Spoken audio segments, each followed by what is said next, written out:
I was a gymnast for a really, really, really long time, and I was competitive, and I really wanted to do college gymnastics, but a lot of injuries led me to stop gymnastics and competing for gymnastics. I still wanted to do something like that. I didn't want to just sit and do nothing, and so my friend who did aerial arts was like, hey, you should try it.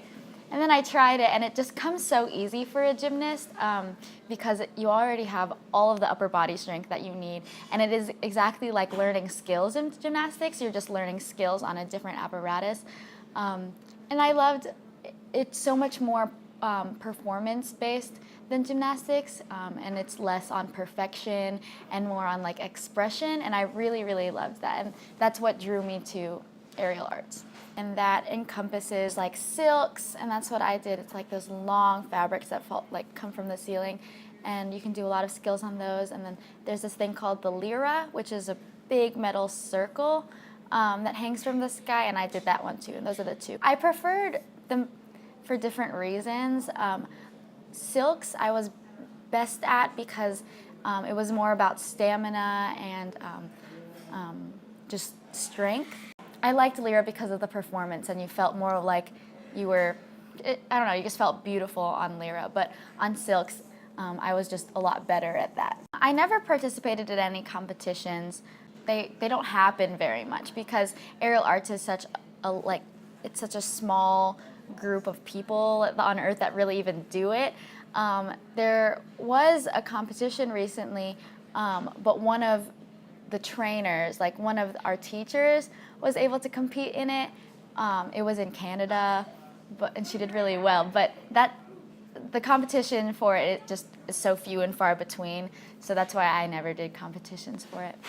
But it was very tempting to pursue it as a career because, especially like looking forward to Freed, I was just so sad to think that I was gonna not be able to do it as much as I did then, and I was really sad to almost let it go in a sense.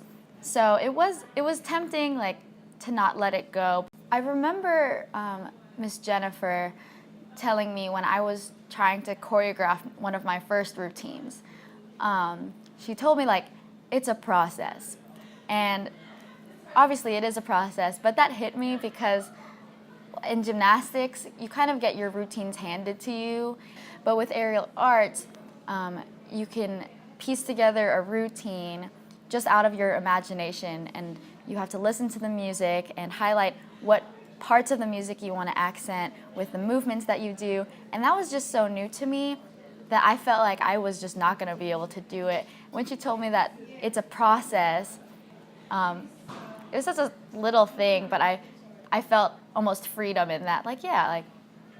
It's a process. I can express myself however I want to. I really liked the freedom that came with aerial arts. There were a lot of skills that I loved, and I can think of some that I would just love to do right now. There was a skill called Ginger Isadora, and that's on silk. And I love that skill. It's almost like 3 skills in a row. And I loved those skills because when you watch them and when you see someone do them, it's like a mind trick. You don't know how the performer almost unravels on the silk like that. And I love performing that one and watching that one. My favorite skill on lyra to perform, I kind of just loved spinning on lyra, and spinning on lyra is just gorgeous because when you're spinning in lyra, it's like you're just suspended in the middle of a circle, just spinning really, really, really fast, and it's just gorgeous and it's really fun. And so I did aerial arts from 2012, 2013 up until I left for Freed. So that's just 2 years or so. That was my junior year and senior year, and then maybe 2.5 years, I guess. But I still do aerial arts when I go back home for summers and winter breaks, whenever I can really, but there's nowhere here in the town of Henderson, and so I miss it all the time. I decided to come to Freed after my gymnastics career ended, and I wasn't going to get a scholarship from UF or something for gymnastics. And the reason why I wanted to come to Freed was because I was really good friends with people who were already going here. And I just loved the atmosphere of just the Christ-centered school. I could really picture myself going nowhere else than Freed. So